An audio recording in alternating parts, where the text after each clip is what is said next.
आपके साथ लोग, मुझे क्या पता था कि मैं फाइट दे रही हूँ और ये लोग मेरे बाबू को ख़त्म कर देंगे। इतना ऑक्सीजन का किल्लत सर, मेरा बाबू डर गया बहुत ज़्यादा। ऑक्सीजन सिलेंडर देखता था और कहता था हाँ वो ख़त्म हो जाएगा, वो ख़त्म हो जाएगा। मैं कहती थी नहीं ख़त्म होगा बाबू। 1.5 घंटे के लिए सर ऑक्सीजन सप्लाई बंद रहता था। बाद में हमें पता चला ये लोग ब्लैक मार्केटिंग कर रहे हैं अंदर में ऑक्सीजन सिलेंडर का। जो अस्पताल वाले हैं ना, वो ऑक्सीजन सप्लाई बंद कर देते थे ताकि बेचैन होके लोग खरीदें उन्हीं से। हम भी खरीदे सर, मैंने भी खरीदा। क्या करते हमें भी तो चाहिए था। परसों सर सुबह में हमारे पास एक ही सिलेंडर था, पाइपलाइन बंद हो गया। मेरे हस्बैंड को बाईपैप लगा हुआ था, उनको 2 सिलेंडर से जाना था। एक ही सिलेंडर था। सिलेंडर मांगते मांगते कहीं नहीं मिला सर। मेरे हस्बैंड खत्म हो गए सर। मेरा बाबू चला गया हमको छोड़ के। यहाँ पे भी सर, यहाँ पे राजेश्वर में डॉक्टर अखिलेश गंदे गंदे इशारे कर रहा था मुझे सर। चलता था ना तो मुझसे सट के क्रॉस करता था सर। मैं इग्नोर कर देती थी कि मेरा हस्बैंड है यहाँ पे, वरना अगर बाहर होता चप्पल खोल के मैं मारती सर ऐसे इंसान को। अचानक से मेरा दुपट्टा खिंचाया बहुत जोर से। मैंने सोचा क्या हो रहा है। जब मैंने पीछे मुड़ी तो मेरे कमर पे उस आदमी का हाथ था और मेरा दुपट्टा वो ज्योति कुमार खींच रहा था। मेरी माँ पीछे से चिल्लाई, मेरे हस्बैंड ऐसे ऐसे होने लगे, पूरा पसीना उनको चल गया, कुछ बोल नहीं पा रहे थे वो। जब हम लोग ठीक थे ना, मैं बाहर निकलती थी ना, कोई मुझे ऐसे देखता था ना नॉर्मली ही तो कहते थे आँख निकाल लूँगा, क्या सोच के इसको देख रहे हो। और मेरे हस्बैंड उस दिन बेड पे पड़े हुए देखते रहे कि मेरी वाइफ का कोई दुपट्टा खींच रहा है। और जब मैंने उस आदमी को देखा ना तो वो मुस्कुरा रहा था। मैंने ऐसे दुपट्टा खींचा और मैं कुछ नहीं बोल पाई डर से कि मेरे हस्बैंड यहाँ पे है, मेरी माँ यहाँ पे है, ये लोग कुछ कर देगा। नमस्कार, मैं पूजा शर्मा और आप देख रहे हैं इंडिया नाउ। इस धधकती हुई कोरोना के लपटों से जलकर न जाने कितनी जिंदगियां खाक हो गई, जाने कितने परिवार टूट के बिखर गए, कितनी मांगे सूनी हुई, कितनी गोदें सूनी हुई और न जाने कितनों के सर से वो महफूज साया हट गया। खैर, ये तो महामारी है जो जाने ले रही है, लेकिन आखिर लोगों के अंदर की इंसानियत को किसने मार दिया है। एक औरत जो एक हॉस्पिटल से दूसरे अपने पति के इलाज के लिए दौड़ रही है। डॉक्टर्स मरीज को देख नहीं रहे हैं। नर्सेस कहती हैं देखते देखते हम भी मर जाएं क्या। और हद पार तो तब हो जाती है जब लाचार, बीमार और बेबस पति के ही सामने डॉक्टर और वार्ड बॉय उसकी पत्नी के साथ बदतमीजी और बदसलूकी करते हैं। आखिर कहाँ जा रहा है ये समाज और कहाँ जा रहे हैं हम। इस औरत की दर्द भरी कहानी जब आप सुनेंगे तो आंखों से आंसू छलके बिना नहीं रह पाएंगे। किस अस्पताल में हुआ है? सर हम लोग नोएडा में रहते हैं, मैं और मेरे हस्बैंड। अभी होली में हम लोग बिहार आए हुए थे सर, होली मनाने के लिए। पूरी फैमिली का गेट टुगेदर था। 9 अप्रैल को मेरे हस्बैंड की तबीयत ख़राब हुई, फीवर हुआ उनको काफ़ी तेज। हमने कोरोना का 2-2, 3-3 बार टेस्ट करवाया, नेगेटिव आया। RT-PCR के लिए दिया तो वहाँ पे भागलपुर में थे हम लोग। वहाँ पे 1 दिन 2 दिन वेट करते करते 10 दिन तक रिपोर्ट नहीं आया। फिर हमने नोएडा के एक डॉक्टर हैं उनसे कंसल्ट किया, वीडियो कंसल्टेशन से। उन्होंने बोला कि CT चेस्ट करवाना है। हम लोग भागलपुर गए और CT चेस्ट करवाए तो उसमें उनका इन्फेक्शन आया। 60% लंग्स उनका उसमें इन्फेक्टेड था, डैमेज नहीं था, इन्फेक्टेड था बस। बाकी लंग्स का हर चीज़ परफेक्ट था, सारा चीज़ नाक का, गले का सब कुछ नॉर्मल था, उसमें रिपोर्ट में था। फिर हम लोग नेक्स्ट डे ग्लोकल हॉस्पिटल है भागलपुर में, ग्लोकल हॉस्पिटल लेके आए। वहाँ पे एडमिट कराया हमने ICU में। मेरी मदर की भी तबीयत ख़राब थी, मेरी मम्मी और मेरे हस्बैंड दोनों एक साथ एडमिट हुए। वहाँ पे इतनी लापरवाही हुई उनके साथ, इतनी लापरवाही हुई। डॉक्टर्स आते थे बस विजिट के लिए, 10 मिनट देख के गए। उसके अलावा जितने भी वहाँ पे नर्स थे, कंपाउंडर्स थे, सारे के सारे जल्लाद थे सर। कोई दवाई तक नहीं देना चाहता था पेशेंट। मेरी मदर टचवुड बेटर कंडीशन में थी थोड़ी, मेरे हस्बैंड बोल भी नहीं पा रहे थे उस समय तक। इशारे से पानी का ऐसे ऐसे बताते थे, लेकिन कोई उनको पानी नहीं पिलाता था सर। वो मुझे हार के फ़ोन करते थे कि पानी पिला दो। जब मैं अंदर जाती थी तो ये लोग हल्ला करते थे कि क्यों जा रहे हो अंदर। फिर भी मैं जाके उनको पानी पिलाती थी, जूस पिलाती थी। रेमडेसिविर इंजेक्शन का नाम आप लोगों ने अभी तक सबने सुन लिया होगा कि कितनी मुश्किल से मिल रहा है। डॉक्टर ने वहाँ सजेस्ट किया, मेरे 2 पेशेंट थे वहाँ, हमने बहुत मुश्किल से अरेंज किया। जब वो इंजेक्शन मिला तो एक दिन रात को जब इंजेक्शन देने लगे, हाफ इंजेक्शन फ्लोर पे गिरा दिया उन्होंने। हमने कहा कि इतना महंगा इंजेक्शन है, इसी का असर होके ठीक होते ये आपने कैसे गिरा दिया। उन्होंने कहा कि 50,000 का भी गिरा देता ना तो तुम कुछ नहीं कर पाती अभी। हम लोग चुपचाप वहाँ से सर हट गए। थोड़ी देर बाद वहाँ पे मेरे हस्बैंड को मैंने देखा कि उन्होंने 2-3 बार पॉटी किया था, यूरिन पास किया था, कोई क्लीन करने नहीं आ रहा था सर। 6 घंटे से वो उसी गंदगी पे पड़े हुए थे। उन्होंने मुझे फिर फ़ोन किया, बस फ़ोन कर पाते थे सर, बोल भी नहीं, बस मिस्ड कॉल आती थी, मैं समझ जाती थी कि कुछ परेशानी है उनको। जब मैं गई तो मैंने देखा पूरे गंदे बेड पे मेरे हस्बैंड 6 फीट 2 इंच के सर, पूरे गंदे पे वो सोए हुए थे सर। मैंने ज़बरदस्ती सबको बुलाया। एक आदमी था ज्योति कुमार करके, ज्योति कुमार, सब लोग ध्यान से इसको कवर कीजिए। ज्योति कुमार एक कंपाउंडर था वहाँ पे। कौन सा हॉस्पिटल का नाम? Glocal hospital Bhagalpur. Jyoti Kumar compounder है वहाँ का, मतलब जो अटेंडेंट सब होते हैं ना वो है, लड़की नहीं है, लड़का है ज्योति कुमार। उसको मैंने रिक्वेस्ट किया कि भैया प्लीज़ आप मेरे हस्बैंड की मदद कर दीजिए, रात में ये लोग रुकने नहीं दे रहे हैं मुझे अपने पास, इनके पास। उसने बोला ठीक है ज़रूर मदद करूँगा, ये कह के, और मैं अपने हस्बैंड से बात करने लगी, इशारे से ही वो बात कर रहे थे, मैं बोल रही थी। अचानक से मेरा दुपट्टा खिंचाया बहुत ज़ोर से। मैंने सोचा क्या हो रहा है, जब मैंने पीछे मुड़ी तो मेरे कमर पे उस आदमी का हाथ था और मेरा दुपट्टा वो ज्योति कुमार खींच रहा था। मेरी माँ पीछे से चिल्लाई, मेरे हस्बैंड ऐसे ऐसे होने लगे, पूरा पसीना उनको चल गया, कुछ बोल नहीं पा रहे थे वो।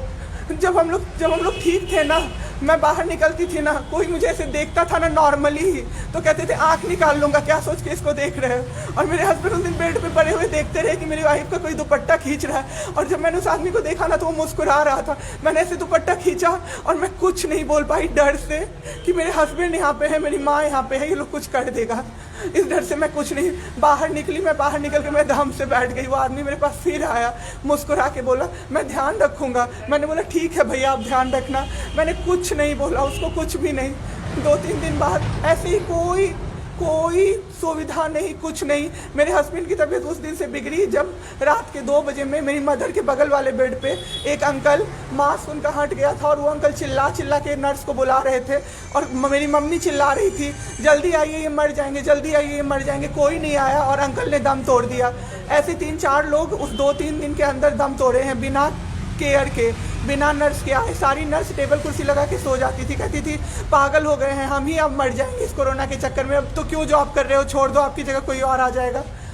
उसके बाद वहाँ से बाई पैप वहाँ उस हॉस्पिटल में नहीं अवेलेबल था। मेरे हस्बैंड की तबीयत एक दिन बहुत ख़राब हो गई, उन्होंने मायागंज रेफ़र कर दिया, भागलपुर मायागंज हॉस्पिटल।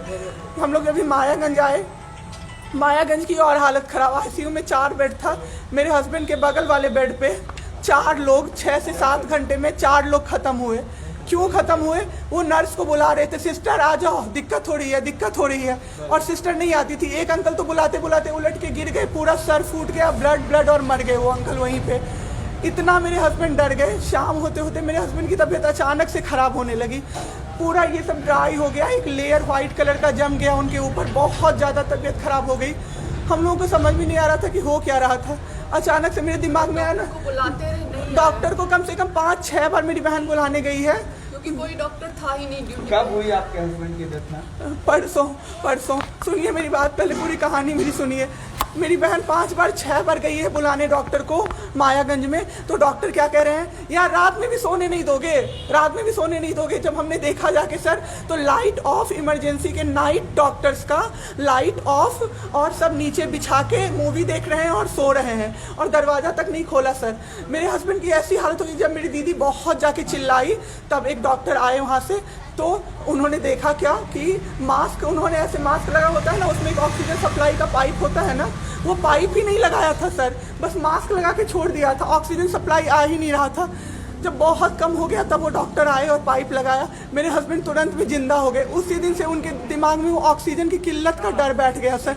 बहुत 7 घंटे बिना ऑक्सीजन के रहे सर, लड़ते रहे। फिर उस दिन इतना वो डर गए, वो बोले नहीं अब हमको कहीं बाहर लेके चलो। दिल्ली में सर हमने बेड का किया, बहुत पता नहीं था, दिल्ली में कहीं भी जगह नहीं था। हम पटना आए, राजेश्वर हॉस्पिटल में सर पटना आए। यहाँ पे इन्होंने कहा ICU में अटेंडेंट नहीं अलाउड हैं, नहीं जाओगे आप। मेरे हस्बैंड रोने लगे कि मेरी वाइफ को बस भेज दो, वो रहेगी तो मैं ठीक हो जाऊँगा। इन लोगों ने नहीं अलाउ किया सर। आज मैंने देखा एम्बुलेंस से हम लोग भागलपुर से पटना आए थे राजेश्वर, रास्ते में उनको 3 बार पॉटी हुई थी सर। उसी गंदे बेड पे उनको 4-5 घंटे राजेश्वर में सुलाया रहा। मैं 10 बार जाके बोली बाहर से कि सर प्लीज़ बेड क्लीन कर दीजिए, वो हम लोग देख लेंगे ना। एक डॉक्टर निकले, मैंने बोला, वो मेरे हस्बैंड अंदर से ना बोल नहीं पा रहे थे, अंदर से ऐसे कर रहे थे, बुला रहे थे सबको। मैंने कहा सर वो बुला रहे हैं किसी को बाहर से। तो एक डॉक्टर मुझे कहता है अरे छोड़िए ना, वो छोरा तो ऐसे ही बौखला रहा है जब से आया है। मैं उस समय कुछ नहीं कर पाई सर। उसके बाद उनका ऑक्सीजन लेवल जब 37 हो गया, तब मेरे साथ मेरी दीदी थी, मेरे जीजा जी थे और मेरे जेठ थे। तब मैंने अपने जीजा जी से बोला कि अब मेरे से नहीं रहा होगा, मुझे किसी तरह से अंदर भिजवाइए। तब उन्होंने ज़बरदस्ती मुझे अंदर भेजा और 37 से 74 मैंने कर दिया 10 मिनट में। मेरे बाबू का ऑक्सीजन लेवल मैंने बढ़ा दिया। उसके बाद इन लोगों ने मुझे बोला, मैंने बोला सर अटेंडेंट अलाउड है, सारे के अटेंडेंट बैठे हुए थे। तो एक डॉक्टर ने मुझे बोला अटेंडेंट अलाउड नहीं रहेंगे तो कैसे काम चलेगा, सब तो कोरोना से बीमार पड़ रहे हैं, हम लोग कितना देखें, हम लोग क्या मर जाए खांसते खांसते सबको देख के, बैठिए चुपचाप और देखिए। 15 दिन तक सर एक टेबल पे एक लगातार मैं बैठी हूँ। आज 1 महीना पे मैंने ब्रश किया है सर, 1 महीने पे ब्रश किया है मैंने। बाबू को बहुत ठीक कर दिया। इतना स्ट्रॉ लगा के सर, मास्क के अंदर से स्ट्रॉ लगा के बाबू को मैंने जूस दाल रोटी सब कुछ पिलाया सर। इतने ठीक हो गए ना कि जो डॉक्टर फर्स्ट डे बोला था ये बचेगा नहीं, वो डॉक्टर सर 3-4 दिन बाद कहता है टचवुड क्या कर दिया आपने इनके साथ, ये तो एकदम ठीक हो गए, गजब का फाइट दिया आप दोनों ने मिलके। मुझे क्या पता था कि मैं फाइट दे रही हूँ और ये लोग मेरे बाबू को ख़त्म कर देंगे। इतना ऑक्सीजन का किल्लत सर, मेरा बाबू डर गया बहुत ज़्यादा। ऑक्सीजन सिलेंडर देखता था और कहता था हाँ वो ख़त्म हो जाएगा, वो ख़त्म हो जाएगा। मैं कहती थी नहीं ख़त्म होगा बाबू। 1.5 घंटे के लिए सर ऑक्सीजन सप्लाई बंद रहता था। बाद में हमें पता चला ये लोग ब्लैक मार्केटिंग कर रहे हैं अंदर में ऑक्सीजन सिलेंडर का।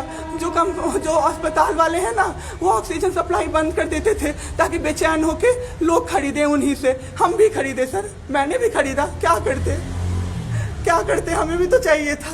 परसों सर सुबह में हमारे पास एक ही सिलेंडर था, पाइपलाइन बंद हो गया। मेरे हस्बैंड को बाईपैप लगा हुआ था, उनको 2 सिलेंडर से जाना था, एक ही सिलेंडर था। सिलेंडर मांगते मांगते कहीं नहीं मिला सर, मेरे हस्बैंड ख़त्म हो गए। सर, मेरा बाबू चला गया हमको छोड़ के। आपके साथ यहाँ पे भी सर, यहाँ पे राजेश्वर में डॉक्टर अखिलेश गंदे इशारे कर रहा था मुझे सर। चलता था ना तो मुझसे सट के क्रॉस करता था सर। मैं इग्नोर कर देती थी कि मेरा हस्बैंड है यहाँ पे, वरना अगर बाहर होता चप्पल खोल के मैं मारती सर ऐसे इंसान को। वहाँ पे मायागंज हॉस्पिटल में डॉक्टर्स, कोई भी डॉक्टर नहीं आता है, कोई सीनियर डॉक्टर नहीं, जूनियर डॉक्टर नहीं, और पेशेंट की सिर्फ एंट्री कर देते हैं कि फिजियोथेरेपी किया गया, ये मेरे बाबू नाक का क्या करते हैं, नेबुलाइज किया गया, 4 बार नेबुलाइज किया गया, कोई चीज़ नहीं होती है, सिर्फ पेशेंट की एंट्री कर देते हैं। एंट्री सब किया हुआ रहता है, ये बड़े डॉक्टर आए, उन्होंने पेशेंट को देखा, नेबुलाइज किया, फिजियोथेरेपी हुआ, पेशेंट को कुछ नहीं, मतलब सीपैप पे पड़ा हुआ पेशेंट, और उसको देखने के लिए 24 घंटे में कोई नर्स नहीं आती है। रूम बंद करके और सब सोते रहते हैं। दरवाजा ठकठकाइएगा तो चिल्ला के बोलेगी दूर भागो यहाँ से, कोरोना पेशेंट के यहाँ से आई हो, हम लोग अभी रात में नहीं आ सकते। हम लोग क्या मर जाए पेशेंट के लिए? कोई नहीं आता है देखने के लिए किसी को। ये लोग पटना में हम लोग तो 26 तारीख को आए पटना। मैम आपके साथ जो ये सब हुआ गलत हुआ, इसकी शिकायत आपने किसी को की है? अभी किसको करे सर, परसों तो मेरा बाबू गया है।